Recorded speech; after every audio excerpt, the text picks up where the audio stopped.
नमस्कार मंडळी. अखेर आपल्या जानकीताईंच्या डोळ्यावरची पट्टी चांगुलपणाची ती आता निघणार आहे असं वाटतंय बरं का.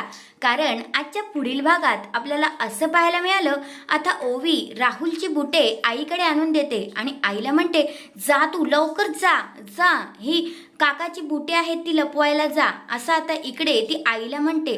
जानकी म्हणते, अगं हो हो, तरीसुद्धा ओवी तिचं काही ऐकत नाही.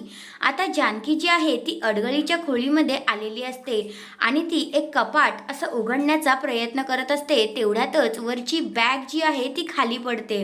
बॅग खाली पडल्यानंतर आता त्यातून एक पाकिटसुद्धा पडतं आणि ते विक्रांतचं असतं. आणि विक्रांतचं जे तिकीट आहे ते शर्वरीने सांगितल्याच्या 3 दिवस अगोदरचं तिकीट असतं.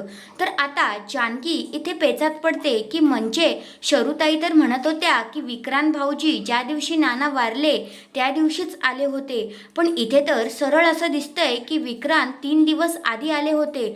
म्हणजे राहुल आणि शर्वरी हे खोटं बोलतायत असं आपल्या जानकीच्या डोक्यात आता ट्यूब पेटलेली असते. खरं तर तिने ऐश्वर्याचं ऐकलं असतं ना तर हे अगोदरच घडलं असतं, म्हणजे हे अगोदरच तिला कळलं असतं. पण हिने ऐश्वर्याचं ऐकलं नाही म्हणून आता एवढा लग्नाचा खर्च केला आणि त्याच्यामध्ये आता कळलंय. तर आता ती इकडे लग्न अडवायला आलेली असते.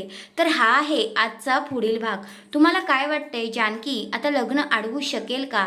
तुमचं मत काय ते कमेंट करून नक्कीच सांगा. धन्यवाद.